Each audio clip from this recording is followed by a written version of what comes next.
Hej og velkommen til dagens podcast, hvor jeg i dag har en meget speciel gæst med. Det er en gæst, som jeg har kendt i mange år efterhånden, og også fulgt hendes virkelig inspirerende iværksætterrejse, så jeg er utrolig glad for at kunne præsentere dig, Lynn Radsted. Velkommen til. Tusind tak, og tak fordi jeg ville komme.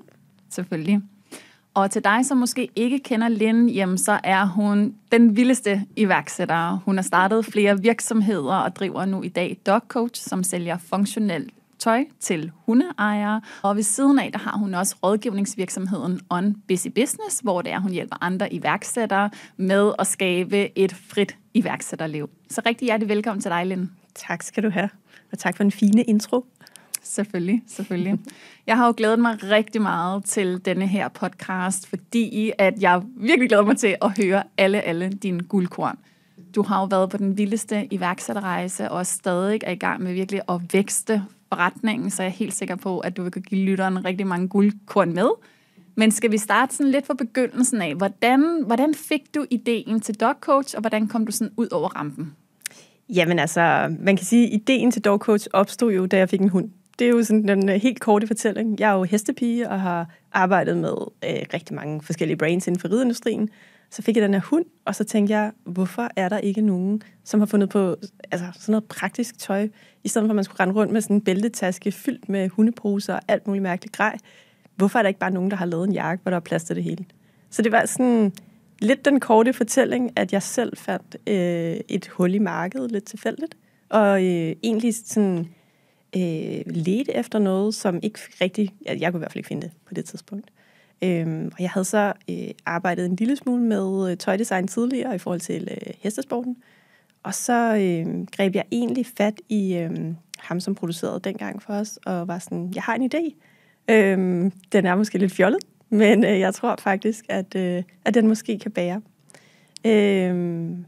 Så man kan sige, sådan, det er jo den typiske fortælling, man finder ud af et eller andet, man selv mangler. Og så er der jo selvfølgelig dem, der tænker, det var da irriterende, og så er der jo nogen, der prøver at finde ud af at få det løst. Med i det var også, at jeg selvfølgelig var iværksætter i forvejen. Jeg havde en rigtig god kammerat, som levede af at lave e-learning-kurser. Og på et tidspunkt, der var vi faktisk sådan, at vi lavede nogle online-kurser til hundeejere, hvor vi sådan, til folk, der ikke havde tid til at gå til træning, kunne lære deres hund at komme, du ved, når man kalder sådan helt basic. Så vi havde sådan en lille bitte Facebook-community. Jeg tror, det var 3.000 eller sådan noget den stil. Og så var vi sådan, okay, lad os prøve at spørge de her mennesker, er det bare mig, der mangler en jakke? Eller kunne de måske også synes, det var sjovt med en jakke? Og så lavede vi sådan lidt et co-design, så vi spurgte sådan, hvis nu vi skulle lave en ultimative hundelufterjakke, hvad skulle den så indeholde? Og så skrev folk jo alt muligt. Reflekser, der skal være plads til godbidslommer og en masse forskellige ting. Og så prøvede vi ligesom sådan at kan man sige, kondensere det en lille smule, og så fandt vi 10 features, som vi så byggede ind i den allerførste hundelufterjakke, som så kom i 2016. Så altså dengang havde vi ikke nogen webshop. Vi havde ikke overhovedet noget begreb om, tror jeg, hvad det var for en rejse, vi startede ud på. Vi havde bare en god idé og nogle rigtig gode, loyale kunder, som var sådan bakket op omkring ideen, og virkelig jeg var med til at lave det første design. Hvor er det bare inspirerende, og virkelig også lærerigt, hvis man måske selv sidder med en idé. For jeg tror, mange tendens, det er virkelig, om så har jeg en idé, så skal jeg finde fabrikken. Ja. Men I gjorde virkelig det først, at I involverede communityet, og ligesom validerede ideen, inden I trykkede på knappen. Og det gør vi faktisk stadigvæk. Altså jeg vil sige, det er en meget stor del af vores DNA, at vi designer sammen med vores kunder. Vi har selvfølgelig nogle idéer, men vi tester altid farver, vi tester altid funktioner. Vi redesigner også. Nu kommer 9. version af hundelufterjakken snart, faktisk om en uges tid. Og hele tiden optimerer vi og udvikler videre på produkterne. Så det er jo sådan en ongoing proces. Man bliver aldrig færdig. Men det er klart, at man har jo en sikkerhed, når man sådan tester, og vi kasserer også ting. Sidste år havde jeg sådan en idé om sådan en gul farve. Den faldt ikke i så god jord. Og så kommer den jo ligesom aldrig på markedet. Så det er jo også en sikkerhed, når man måske heller ikke har så meget kapital, på at man rent faktisk er der en interesse for det, man er i gang med at producere. 100%. Bruger I stadig Facebook-gruppen, eller er det på en anden måde, I gør det nu? Ja, det er jo en Facebook-side, kan man sige i dag. Ikke? Jamen, vi bruger faktisk stadig, vi lægger vores design ud. Det er klart, at der er jo altid en risiko forbundet med at dele. Altså, sådan er det jo. Men Men jeg tror også på, at det skaber en kæmpe stor opbakning, og i virkeligheden også både sådan en god interesse for produkterne, men jo også, at du hele tiden som brand eller producent er sådan i takt med, sådan i øjenhøjde med dine kunder. Så ja, vi deler selvfølgelig også på Instagram i dag, og laver også fokusgrupper, men typisk tester vi, vil jeg sige. Og så er der jo, i dag har vi vel, jeg tror sammenlagt sådan noget 50.000 følgere, så må man jo tage sådan essensen af, hvad der kommer. Det er jo klart 500 kommentarer, man kan jo ikke gøre alle glade, men vi kan prøve at komme hen, sådan det hvor hovedparten, kan man sige, har en holdning til den ene eller den anden retning. Ja. Mm-hmm. Og hvad gjorde du så helt konkret? Du fik idéen, du fik ham den anden med ind over til ligesom at designe det. Hvordan fik I sat det i produktion? Startede I Danmark? Hvad gjorde I? Ja, altså vi lavede 500 jakker. Det var den første, kan man sige, den første produktion. Og vi var jo heldige, at jeg ligesom havde en genvej til en producent. Så man kan sige, det vi gjorde, det var, at vi fik selvfølgelig lavet nogle tegninger, som man jo gør, og sender afsted, og så fik vi en masse prøver frem og tilbage. Og dengang var vi jo ikke så professionelle, som vi er i dag. Så vi testede måske en lille smule mindre, men dog en masse test på, er den vandtæt, kan den holde, alle de her ting. Og så gik der vel 8-10 måneder eller sådan noget. Og så havde vi 500 stykker, så havde vi et event, der hed Dog Days, hvor det var, vi havde en masse dygtige oplægsholdere, og så lancerede vi jakken der. Så vi solgte faktisk, jeg tror vi solgte de der 500 jakker på 2 måneder. Og så tænkte vi sådan, okay, det gik da egentlig meget godt. Vi laver 1000, og så lavede vi 1000 året efter. Så det var meget stille og roligt, det var meget organisk. Det var jo et sideprojekt, vi havde andre virksomheder dengang, så vi var de første par år vores egne investorer, så vi var ikke ude at låne penge. Vi lavede lidt sådan en lille form for, kan man sige, kickstarter, fordi vi prøvede at sælge det forud til kunderne, så folk kunne ligesom forhåndsreservere. Og det gør vi også i dag. Meget af det, som vi gjorde dengang, bruger vi stadig i dag på nogle lidt andre måder, men man kan stadig lave sådan, altså pre-orders hos os. Så på den måde får man jo noget, kan man sige, kapital ind til at betale regningen, i hvert fald når tingene lander. Mm. Ja, det er også super inspirerende, fordi måske ikke alle, der sidder med 100 millioner på kontoen til lige at gå i gang med at det gør vi altså heller ikke. nej. Så, men det er jo også det der med, at man er nødt til at være kreativ. Og jeg vil også sige sådan, at selvfølgelig har vi meget større produktioner i dag, men vi prøver jo virkelig at sige sådan, jamen 14 dage forud, der åbner vi for, kan man sige, for salget, og det ved jeg også, der er mange andre, der gør, for ligesom også, kan man sige, jamen netop drive noget kapital ind. Måske kan man give, jeg tror dengang gav vi måske 10% til dem, der forhåndsbestilte, for ligesom at sige, okay. I får en ekstra sådan ting med. Ja. Hvad med sådan i forhold til materialevalg? Altså, hvordan, du havde en eller anden idé om, okay, den skal for eksempel være vandtæt. Hvordan finder man, altså finder ud af, om det materiale? Er det virkelig bare Google-søgning, eller hvad gjorde du? Ja, altså vi samarbejdede jo med nogle ret dygtige producenter. I dag har vi jo, kan man sige, flere forskellige producenter, men så kommer de jo typisk, man har nogle ønsker til noget materiale, og nogle gange så har man måske også en idé om, skal det med hund for eksempel, vil vi helst have det lydløst. Så vi vil helst have, at der ikke er sådan for meget pels, der kan sådan klistre til stoffet også. Så der er jo mange ting at tage hensyn til. Så man lister ligesom nogle af de her ting. Man finder måske noget materiale, som man tænker, jeg kan godt lide. Nogle gange så køber man måske en trøje, og man tænker, at det her materiale kan fungere, eller man har en bid af et eller andet, hvor man tænker, at det her kunne du til det. Så tit, når jeg er ude at shoppe, eller hvis jeg bare sådan går, så er jeg sådan på en eller anden måde på arbejde, fordi jeg altid sådan er lidt nysgerrig på, jamen, kunne man bruge det her på en eller anden måde? Mm. Og så sender de jo en masse sådan labdips op, hedder det, hvor man ligesom kan se de her forskellige materialer, og så kan man sådan udvælge.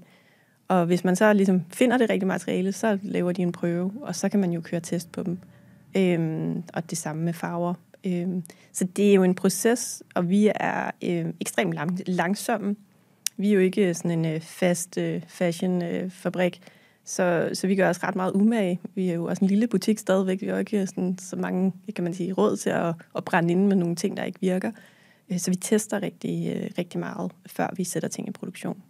Og det er måske et af de bedste råd, hvis der sidder nogen derude, der gerne vil producere, at gør jer umage, tag jer god tid. Nu ved jeg, du er også i gang med din produktion. Det er bare, det tager lang tid. Ja. Altså, Og der vil være mange producenter, som gerne vil have det hurtigt igennem, fordi at de har jo en masse andre produktioner, der skal køre. Men det der med virkelig at være sikker på, at tingene kan de ting, man gerne vil have, det skal kunne til sidst, og det kan holde til noget. Og, altså med hund er der jo en masse slid selvfølgelig på det. Så vi er sådan vandtæthed, altså vi går jo i brusebad med det, og altså vi tester det. Selvfølgelig bliver det også testet ned på fabrikken, men vi tester også selv ret hårdt derhjemme. Ja, okay. Ja. Hvordan finder du frem til de her features? Er det, hvad skal man sige, dig selv, der er sådan, okay, det skal kunne det og det, eller er det også med customer feedback? Det er jo sådan, at alle Doorcoat Styles har de samme 10 features indbygget. Så de 10 features, vi kan man sige, fødte den første model med, har vi ligesom selvfølgelig videreudviklet lidt. Men for eksempel en udtræk til hundepose, det er i alt vores overtøj. Så det følges ad, så man ved, at okay, køber man en jakke, så har den det, og køber den en trøje, så har du det også. Så det er ligesom mere, hvor er det placeret, og hvordan kan vi bygge det ind på en snedig måde, så det stadig er pænt. Det er jo sådan hele tiden funktionalitet versus design, der jo nogle gange er en udfordring, klart. Ja, helt sikkert. Hvad vil du sige, sådan, altså hvor lang tid går der fra, at du har ideen, får testet med jeres testcommunity eller jeres community, til at kunderne kan stå med det i hånden? Det er helt afhængigt af, hvor besværligt et design det er. Og jeg har nok en tendens til at gerne vil udfordre de ting, der findes. Vi har lige lanceret en ny sådan overgangsjakke, der hedder Keep Dry, som er 100% vandtæt. Og den har vel været måske 2 år, tror jeg. Det vi har testet på den, haft den frem og tilbage, før vi var tilfredse med pasform, med styles. Og det er jo et rigtig godt eksempel på, at hvis det ikke sidder sådan 100% i skabet, der er selvfølgelig også noget sæson, det er jo klart, så vil vi hellere vente en sæson og være sikre, og så tage den til næste år. Så altså, tøj er jo generelt langsommeligt at planlægge. Altså, vi kigger jo på efterår 25 nu, og endda forår 26. Så man skal jo være sådan, altså, det tager lang tid. Man skal være tålmodig, tror jeg. Ja. Det er rigtigt. Keyword. Ja, det er ikke min stærke side altid, men det har jeg lært. Ja, og jeg tror også, det er vigtigt sådan, altså det er vigtigt at høre din historie om det, fordi man måske tænker, jeg har den her idé, og også fordi man hører alle de der shiny historier, ikke? Så gik jeg fra 0 kroner den ene måned, og så 20 millioner 6 måneder efter, sådan, ikke? Ja. Men som du selv siger, hvis man virkelig vil bygge noget godt, altså... I hvert fald, hvis man bygger produktion, ja, altså, og det er produkter, og der er jo også en masse omkring det at drive en produktionsvirksomhed. Altså, der er lige pludselig et varelager, der er jo 8 størrelser og 5 farver, altså... Man skal også være sindssygt dygtig til at strukturere sine data i virkeligheden. Det er nok i virkeligheden måske et råd, som jeg godt selv kunne have brugt det her med, jamen, hvad er det for nogle størrelser, der går hurtigt? Hvad er det for nogle farver, der er efterspørgsel efter? At man skal jo på en eller anden måde være god til at spå om, hvordan ser det ud om et år? Fordi der går jo et år næsten, fra du lægger ordren til du har tingene. Så det her med sådan at kalkulere på, jamen, hvornår løber du tør? Alle de her sådan lidt måske mere kedelige ting, er jo virkelig vigtigt i en produktionsvirksomhed. I hvert fald efterhånden, som du får flere og flere produkter til. Ja. Hvad med sådan set i bagspejlet? Er der sådan et event eller marketingstiltag, du lavede, hvor du bare kan se, okay, det var der, det virkelig begyndte at tage fart? Jeg ved ikke, om der var sådan lige præcis sådan et øjeblik. Det er jo klart, at jeg tror, at hele den her pre-sale opvarmning har været sådan... Altså, det er jo noget, vi har taget med på vores rejse. Det er klart også noget af det, vi kan se, har fungeret rigtig godt for en virksomhed som vores, og som nok også er unik.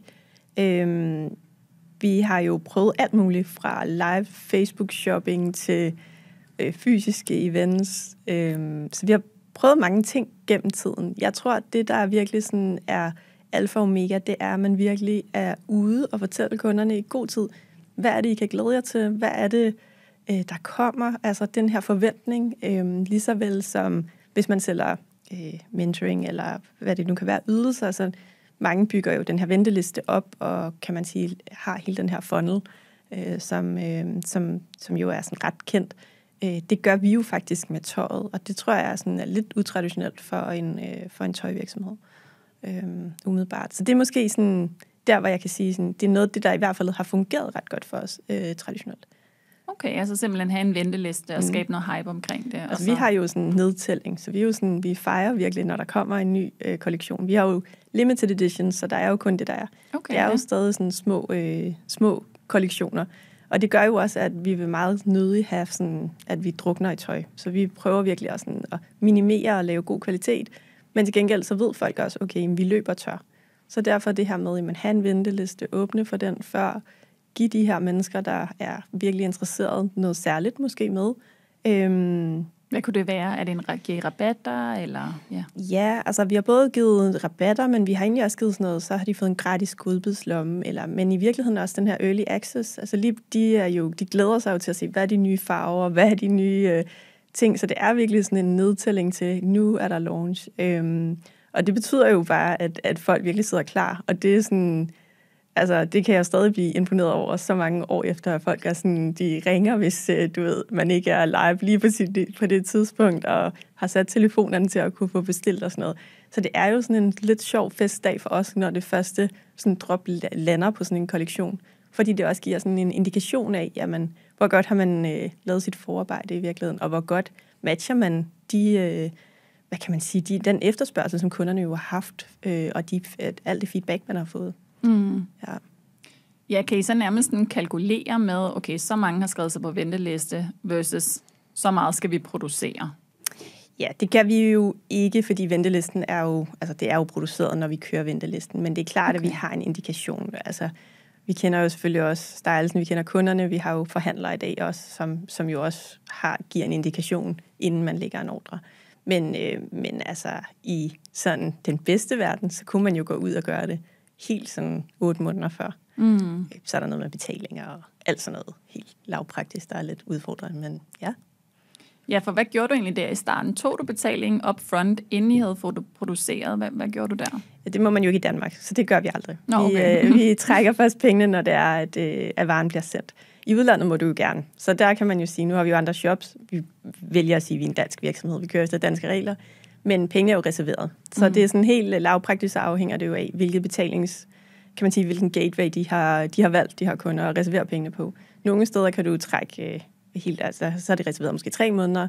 Nogle steder er det kun 7 dage. Nogle steder er det, og det er jo sådan ret vigtigt, at man kender de vinduer. Altså, vi har også engang, vi har Shopify som system, været ude for, at du ved, så er leveringen forsinket, og man skal trække pengene, og man kan ikke trække den, fordi du ikke har sendt det. Så skal du til at skrive til kunderne, du ved, hey, vi kommer til at trække dem, eller hey, I er nødt til at lave en ny reservation.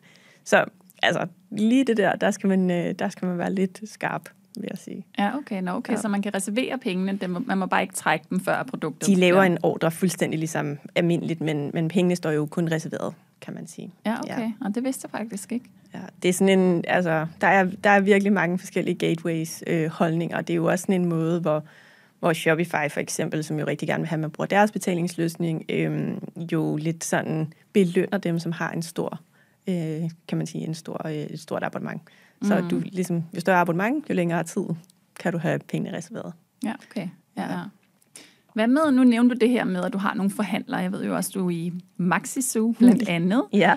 Så hvordan kommer man ud i sådan nogle butikker? Det tænker jeg også er drømmen for mange, ikke? At man ligesom får nogle fede forhandlere, og også i forhold til ens eget brand, ligesom kan være med til at løfte det. Hvordan kom det ud, hvis vi bare tager Maxi-Zoo for eksempel? Jamen altså, man kan sige, hvis man starter helt i vores forhandlerrejse, så var det jo meget sådan, så skal man jo gå op med sig selv. Vil man have forhandlere, eller vil man ikke have forhandlere? Jeg er jo sådan meget digitalt drevet, så for mig har det jo været sådan, har vi brug for forhandlere, hvis man skal være ærlig. Lidt den sådan afvejning. Så havde vi kunder, som kørte ned til vores lager og var sådan, vi vil bare gerne prøve tøjet på, og hvilken størrelse, og de blev ved med at komme rendende, og vi havde sådan outsourcet vores lager, så lageret synes, det var lidt irriterende, og så var vi sådan, okay, måske skal vi have et showroom. Så det var faktisk sådan, det startede, hvis man sådan, så havde vi nogle forhandlere, som i virkeligheden blev bare showroom. Vi stillede tøj til rådighed. Kunderne kunne prøve det nede. Der var selvfølgelig mere salg for forhandleren til alt muligt andet. Og så var de sådan, jamen kan vi egentlig ikke få lov at sælge det? Altså, nu er kunden dernede alligevel, og de vil jo egentlig bare gerne have det med hjem. Så det var sådan helt low-key. Så var vi sådan, okay, vi åbner et par stykker, og vi gjorde det selv. Vi havde ikke nogen forhandlershop. Altså, det var lidt sådan learning by doing i virkeligheden. Og så byggede vi lige så stille på. I dag har vi jo, jeg vil tro, sådan omkring 50 forhandlere fordelt i det meste af verden. Og så har vi jo Maxi-Zoo, et rigtig godt samarbejde med dem i Danmark. Og det er jo igen, hvis man skal sige det der med sådan, jamen man have en kæde, eller vil man ikke have en kæde med alt, hvad det indebærer, Og selvfølgelig også en virkelig lang datingproces, eller hvad man kan kalde det. Fordi der jo selvfølgelig er nogle andre, kan man sige, ting, man lige skal overveje der. Men Maxisu var selv interesseret og havde selv henvendt sig, og vi havde en rigtig god dialog med. De har en rigtig dygtig indkøbschef på den kategori, og jeg tror også i høj grad, så er det jo noget med kemi. Altså har man en god følelse af, at det bliver et godt samarbejde, og vi har været i gang 1,5 år, og været super glade for det. Men altså jeg vil sige, jeg tror, det virkelig starter med, at man sådan overvejer, jamen, vil man have forhandlere, så er der også nogle overvejelser omkring det. Det er jo en kunde på lige fod med andre kunder, men som jo selvfølgelig har nogle andre forventninger. Altså, skal de kunne bestille før dine webshop-kunder, eller skal de have særlige ting i forhold til plakater eller materialer? Hvordan vil du klippe dem på?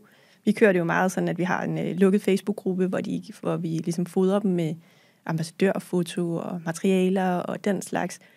Vi har også haft forhandlermøder, hvor vi har samlet dem. Vi har virkelig sådan gjort noget for at uddanne dem. Og det er jo et stykke arbejde, man skal ligge, og det skal man selvfølgelig overveje med sig selv, om det er det, man har lyst til.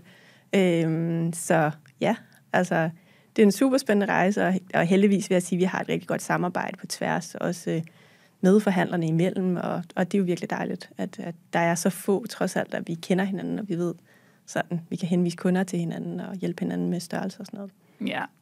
Og det er jo virkelig drømmescenariet, at de selv tager fat i en, ikke? Ja. Har alle andre også gjort det, eller har I selv taget fat i dem? Altså om alle andre har... Altså forhandlerne, de andre, I har? De fleste har nok henvendt sig selv af dem, vi har. Jeg tror, vi har jo nogle forhandlerkonsulenter. Ja, nogle gange så er de jo ude og opsøge selvfølgelig. Vi har en rigtig dygtig dame i Schweiz, og hun har jo selv været ude og kan man sige, og udvælge dem, som hun synes i de områder, der ligesom har matchet. Men de fleste har nok sådan rakt ud selv, og så tror jeg selvfølgelig, at som alt andet, hvis der er salg i noget, så bliver de jo ved med at være der. Det er jo næste step. Altså, en ting er at oprette forhandlere, en anden ting er jo at sørge for, at de har salg i virkeligheden, og at de er glade. Så der er jo også hele sådan plejedelen, og komme rundt og vise dem kollektioner, og sørge for, ja, hvis de skal på messer, at de har skilte og roll-ups og banner, og whatever det nu er. Ja. Hvordan lærte du alt det? Altså, var det bare learn by doing, eller?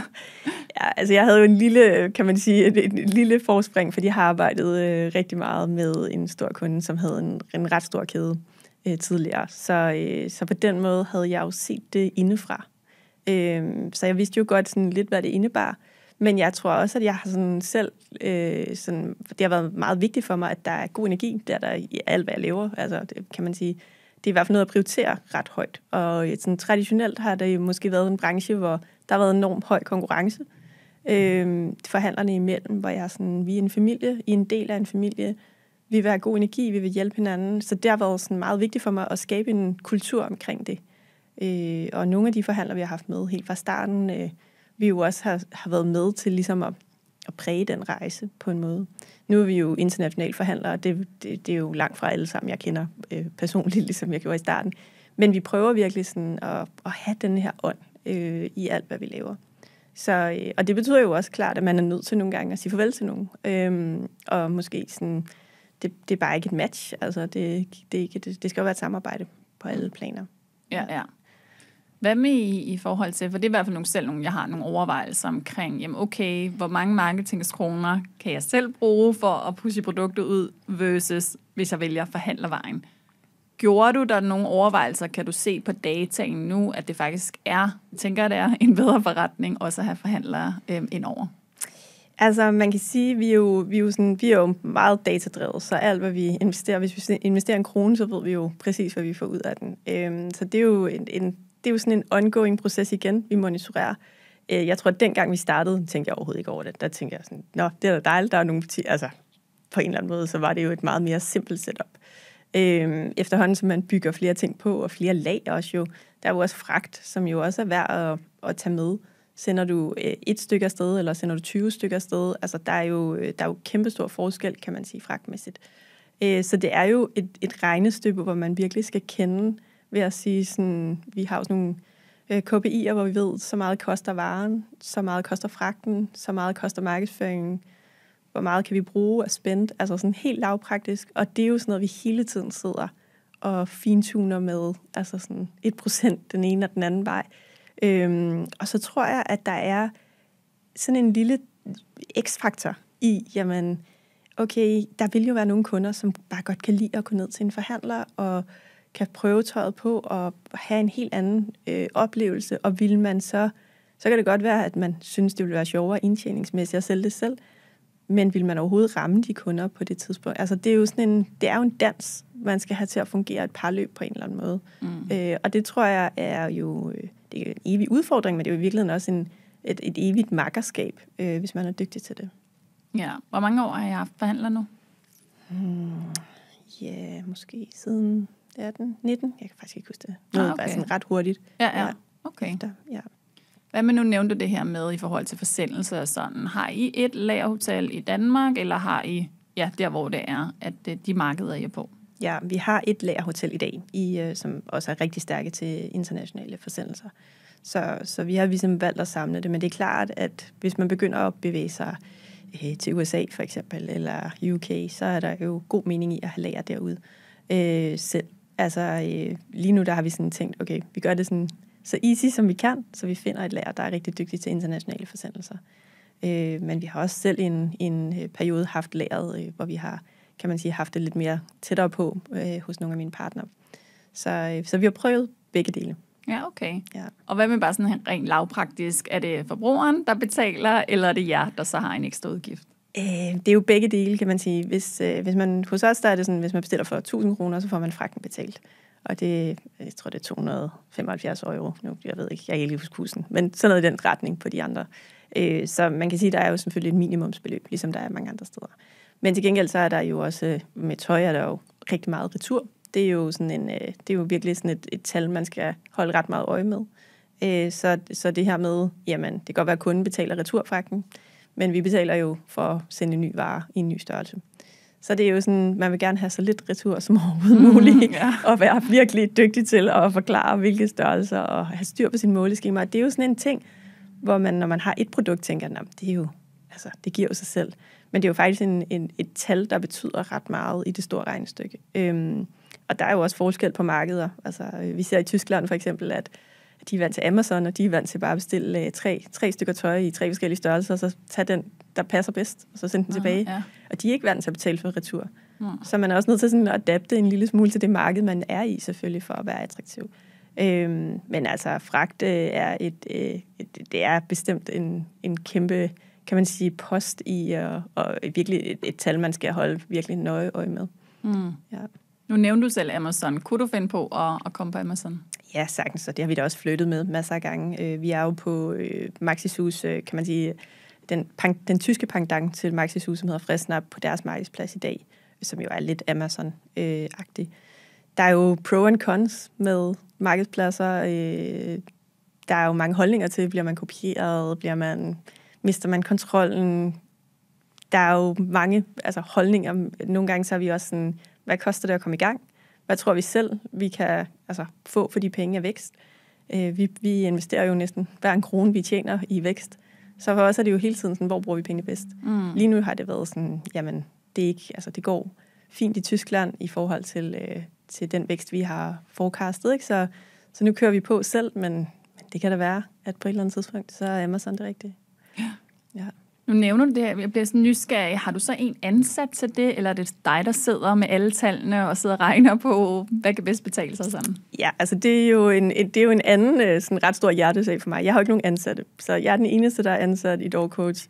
Det har været super vigtigt for mig at bygge en forretning, der var sådan, kan man sige, gav mig maksimal frihed som virksomhedsejer. Så vi har jo faste freelancer, som er tilknyttet på forskellige, kan man sige, områder og forskellige timeantal. Og de har jo også nogle andre virksomheder ved siden af. Og det er jo også en måde at komme i gang på i virkeligheden.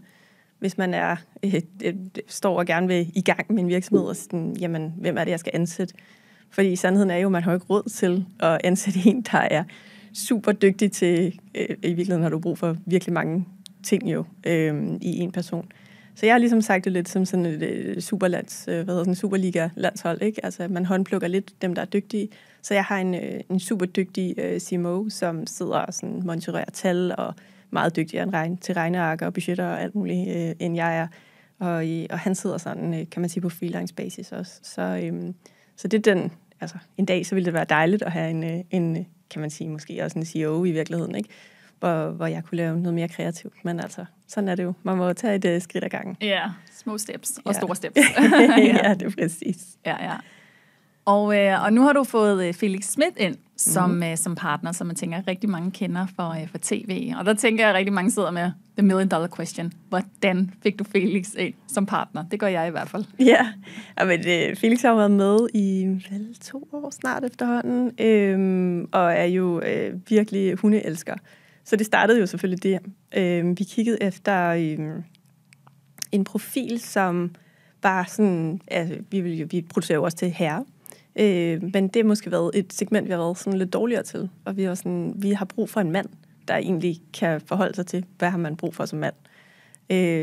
Og så var det sådan, at jeg var så heldig, og jeg kan faktisk ikke huske, om jeg havde en kontakt, som på en eller anden måde havde Felix' nummer. Noget med en eller anden hundepasning, et eller andet. Jeg ved ikke lige, hvordan det var. Det kom i stand. Og så tror jeg faktisk, han ringede. Men han havde altid drømt om at lave en flyverdragt til mænd. Og det var sådan, så havde vi en lang snak omkring, hvorfor mænd ikke havde flyverdragter.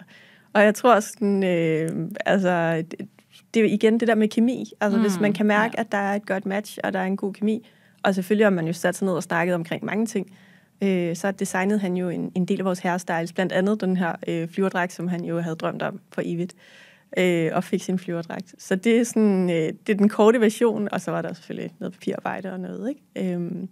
Men jeg tror, det handler jo om at finde nogen, som virkelig har ild i øjnene, på samme måde, som du selv har for dit projekt. Ja. Ja, det lyder virkelig som om, at meget også kommet til dig, hvilket jeg også bare synes er en virkelig god reminder. Altså når det er, at man har en vision, man har en mission og har noget, der brænder for, jamen så behøves man måske ikke have den forkromede 10-årsplan. Altså nogle ting kommer også bare til en, fordi man er så passioneret.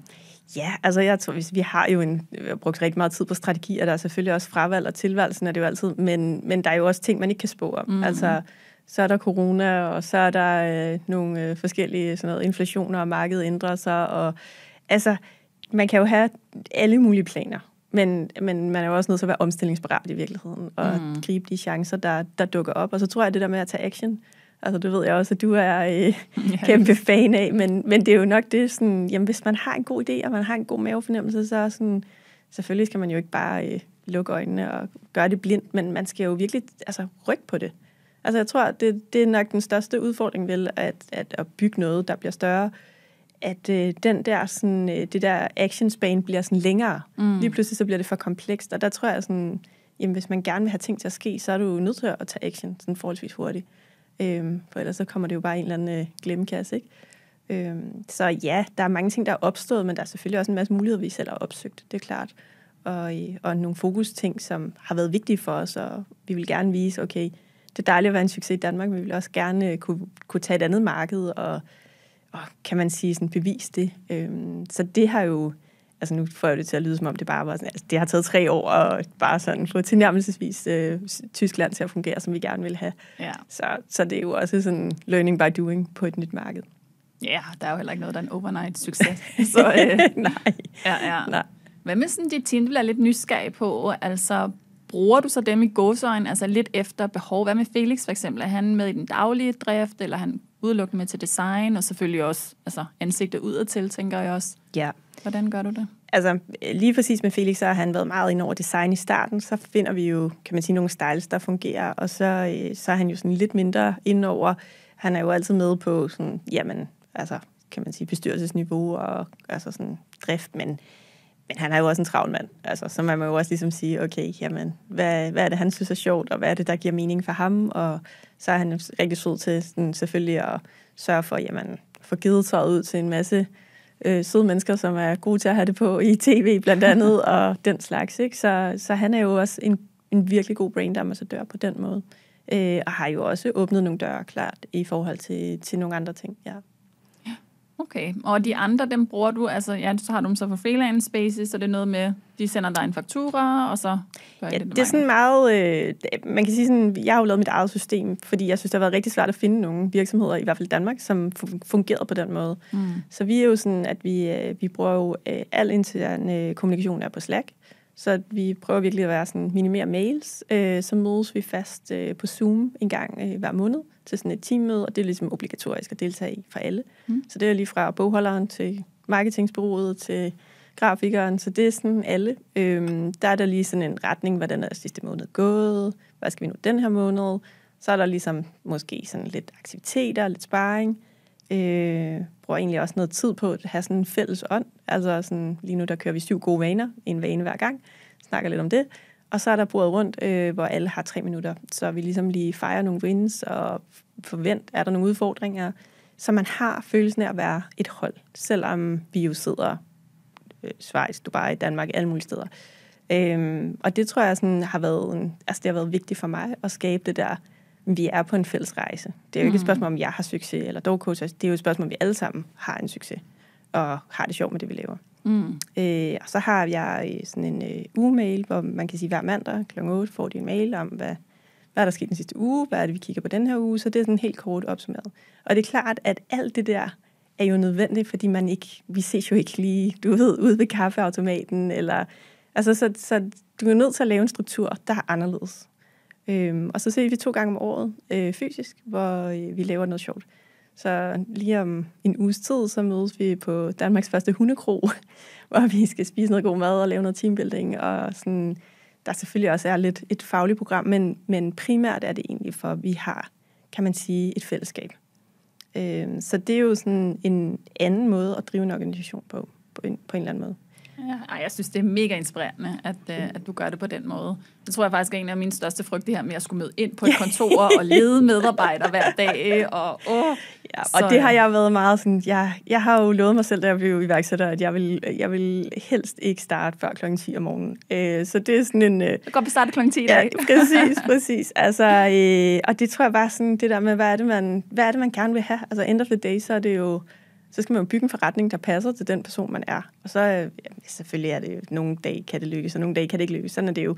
Men jeg har jo haft det ligesom dig. Jeg vil ikke have et kontor, jeg vil ikke møde ind, jeg vil ikke sidde og være sådan, du ved, skulle være chef på den måde. Altså, det er ikke egentlig noget, jeg kan godt finde ud af det, men jeg synes ikke, det er specielt interessant eller sjovt. Så jeg vil egentlig gerne have folk, der sådan selv brænder for det, selv synes, det er sjovt. Så er der jo også den, kan man sige, som virksomhed, den fordel, vi er jo vi er jo meget sæsonbetonet. Så vi er jo super travlt lige nu, og sommeren, der har vi jo altså 3 måneder, hvor vi bare kan slappe af og udvikle eller nyde vejret. Og det betyder jo også, at når du er freelancer, du kan køre op og ned i, kan man sige, det er jo en variabel udgift i stedet for en lønudgift. Ja. Og det har været det har jo givet en kæmpe fleksibilitet. Men det er klart, at du skal finde nogle mennesker, der trives med det. Altså, de skal jo trives med at kunne sidde derhjemme og arbejde, og de skal jo kunne trives med at have et online team, men jo ikke nogen, der er ligesom sådan... Altså, der er jo ikke nogen, der lige kan give en et kram, eller du ved, en high five, eller... Det bliver jo lidt mere virtuelt, og det skal man synes er fedt. Men jeg vil sige, fælles for dem, tror jeg, at de har jo deres typisk en enkeltmandsvirksomhed, eller måske noget, i hvert fald mindre team, men her er de jo en del af et større team. Og det har været, altså det er jo sådan en god, måske sådan en modpol til at være lidt ensom som iværksætter, som det jo også er ofte. Så jeg har jo sådan måttet finde nogle måder, hvor det fungerede på for os i hvert fald. Og klart inspireret udlandet også, altså hvor det jo er ret sådan klassisk at drive virksomheder på den måde. Ja, helt enig, men man ser det ikke så meget i Danmark, i hvert fald af min oplevelse. Jeg tænker, det kommer, altså, men vi har jo også sådan, det er jo lidt min kæphest, vi har også et samfund, der måske er sådan meget lønmodtager optaget, ikke? Hvor jeg tror, sådan, man er også nødt til at retænke den måde, vi bygger virksomheder på, måske i fremtiden. Også for, at det bare passer til de fremtidige generationer og deres ønsker til et arbejdsliv. Helt sikkert, ja. Hvad vil du sådan sige, hvad har været det sværeste ved sådan at drive en fysisk produktvirksomhed? For det er vi jo i hvert fald enige om, at det er bare et andet ballgame, det her med fysiske produkter. Ja, det er klart likviditet. Ja. Altså, det er jo en helt anden risikovillighed. Altså, før det, der var jeg jo konsulent og solgte min tid. Så der kan man sige, det er jo sådan dejligt safe. Der er jo ikke en risikobinding i et varelager. Her skal man jo investere i et varelager. Og det er jo nok den største forskel i virkeligheden, at du skal ind og have enten skal du have en pose penge med, eller også så skal du finde noget kapital. Og du skal også tage en forholdsvis stor risiko. Så er der selvfølgelig mulighed for at skalere, som er på en helt anden måde, kan man sige. Så der er jo selvfølgelig også en upside ved det. Men risikoen er jo helt sikkert en anden. Ja. Men også når du nævner det der med skalering, det er faktisk meget voksent, ikke? ja, men du har så meget ret, altså i forhold til skalering, det er faktisk en af de ting, jeg synes, der er det fedeste ved et fysisk produkt. Ja. Fordi ja, selvfølgelig kan du godt rådgive i udlandet, det kan du selvfølgelig godt, men ved fysisk produkt, altså, der er bare uendelige muligheder, du kan ramme hele verden, hvis det er det, du gerne vil, ikke? Ja, og det kan jo også, altså du kan jo, jeg synes jo, kan man sige, sådan, det der med at skabe noget, der var selvkørende, var jo også vigtigt for mig. Altså jeg var sådan meget, jamen, okay, jeg havde en god konsulentforretning, men jeg havde ikke lyst til at ansætte folk, og det var jo den eneste måde, man kan sige, du kan sætte prisen op, du kan ansætte nogle mennesker. Det er sådan lidt de sådan ungefær sådan i store træk, det du kan slå på der, hvor jeg var sådan, jeg vil have noget, der kan sælge, altså i virkeligheden også om natten, når jeg ligger og sover, eller laver noget andet. Så det var sådan kongstanken ved det. Så kan man jo sige, at der er nogle andre begrænsninger. Det er jo klart, at man skal være sikker på at få solgt ting, og der er en hastighed i indkøb og alt sådan noget, ikke? Så man skal være dygtig til sine tal, altså, og sådan, det har jeg klart måtte lære. At sådan virkelig blive dygtig til, okay, jamen, en omkostning er ikke bare en omkostning, altså. Ja. Hvad gør I? Nu sagde du nemlig, at I var sæsonbetonet og limited edition og sådan. Hvad gør I med tøj, hvis der er noget til overs? Altså, vi kasserer jo aldrig. Altså, det er jo sådan meget moderne, jeg ved ikke, om det er moderne. Det er i hvert fald desværre en ting, at man jo brænder resttøj, og det er vi jo sådan, vi er jo ikke i og med, at vi ikke er så modebetonet, så sælger vi jo sagtens styles, der for eksempel var sidste forår, kan jo sagtens gå, altså en sæson mere, eller en sæson mere, eller i et andet marked, kan man sige. Så på den måde føler jeg ikke, at det er helt så sårbart, som hvis vi var ude og lave sådan fashion. Og så gør vi jo også det er klart. Et nyt marked er jo også et nyt vindue. Så det her med at pakke tingene ind på en anden måde, nogle gange bare tage nogle nye billeder, altså der kan jo være mange årsager til, at en style måske sælger langsommere. Måske har man brugt en model, der bare var lidt uheldig til den, eller det kan jo være, altså du ved, det setting, eller man har ikke været dygtig nok til at vise, hvad kan det her stykke tøj. Så virkelig sådan, tror jeg, i takt med, at man får flere styles, gør sig lige så umage, som når man kun har en. Altså ikke bare sådan, altså det, du ved, nogle gange så bliver det jappet lidt igennem, fordi det bliver så mange farver eller styles, der skal introduceres. Men virkelig gør sådan umage med at sige, hvad er egentlig særligt for det her? Hvad er det for et problem, den her bluse eller jakke kan løse særligt? Ja, mega godt råd. Altså det der med forskellige indgangsvinkler, det ved vi jo også i marketing, ja, ikke? Altså, så det er jo bare, ja, det synes jeg er super inspirerende. Ja, fordi det begynder jo meget hurtigt, altså så bliver det meget pris, altså sådan, du ved, og rabatter, og det vil vi jo selvfølgelig, det er ikke fordi, vi er også nødt til at køre rabat en gang, at man får ryddet op på et lager, eller have nogle restudsalg, og det er jo sådan det værste for os, der kan ske, at okay, vi har nogle i ekstra small, eller hvad ved jeg, 4 ekstra large, som ligger, og så vil man selvfølgelig gerne rydde dem ud, men så kommer de på rabat, eller på en kampagne, og så kører det jo, så man kan sige, sådan, jeg oplever heldigvis ikke, at vi brænder inde med ting. Okay, ja, det er godt i hvert fald. Hvad vil du sådan afslutningsvis, du har givet virkelig mange guldkorn, jeg elsker det. Jeg håber, du kommer et rigtig godt til sidst her også, så vi lige slutter af. Det tænker du, at du gør. Men ja, hvis man sidder enten og gerne vil starte, eller skalere sin forretning, hvad vil så dit bedste råd være? Jeg vil sige, jeg kunne sige mange ting, men det der med at være tålmodig og være vedholdende, det er virkelig sådan, måske lidt kedeligt råd, men man skal fortsætte længere, end man tror, man skal. Så når man står og tænker sådan, det er lige ved at lykkes, altså, så skal du lige blive ved lidt længere. Og så tålmodighed i forhold til, det er jo ikke altid, man ser resultatet af det, man gør lige med det samme. Så nogle gange, så kan man sige, de store resultater bliver jo ofte skabt af noget arbejde, man ligger lang tid forud. Så for eksempel, sådan, nu har vi omlagt vores produktion her, og det er vel 2 år siden efterhånden, og først nu begynder vi reelt at se det ægte resultat af det. Og det er jo sådan et, altså for mig, som er et meget utålmodigt menneske, det har virkelig været en læreproces. At selvfølgelig også, altså jo større en virksomhed, jo længere tid går der nogle gange, før den drejer reelt. Ja. Ej, det var virkelig et råd, der var totalt til mig. Det er godt at høre. Så jeg er vild med det. Det er måske et lidt kedeligt råd, men nok sådan, hvis man skal opsummere noget, tror jeg. Men jeg tror også, det er der, vi virkelig ser, okay, hvem har bare lige fået en god idé og gerne vil tjene lidt penge på det, versus hvem er virkelig passioneret omkring det. Ja, jeg tror også, det er det der, man skal gøre op med sig selv. Er man i det for the long run, eller altså, hvad er det? Hvad er man for en type person, og hvad er det for en virksomhed, man gerne vil bygge? Altså lige gøre sig umage med at tegne den, inden man begynder bare at jagte forskellige gode idéer rundt. For det kan man jo hurtigt gøre som iværksætter. Jeg tænker, alle har den her popcornhjerne, hvor man får 1000 idéer. Men måske lige gøre sig umage med sådan at tegne tegningerne og få slået de rigtige streger for en selv. Ja. Tusind tak, Linde. Det har været så givende, inspirerende og virkelig kælderråd. Jeg er vild med det. Så tak for det. Jamen tak, fordi jeg måtte være med. Det var så lidt i hvert fald.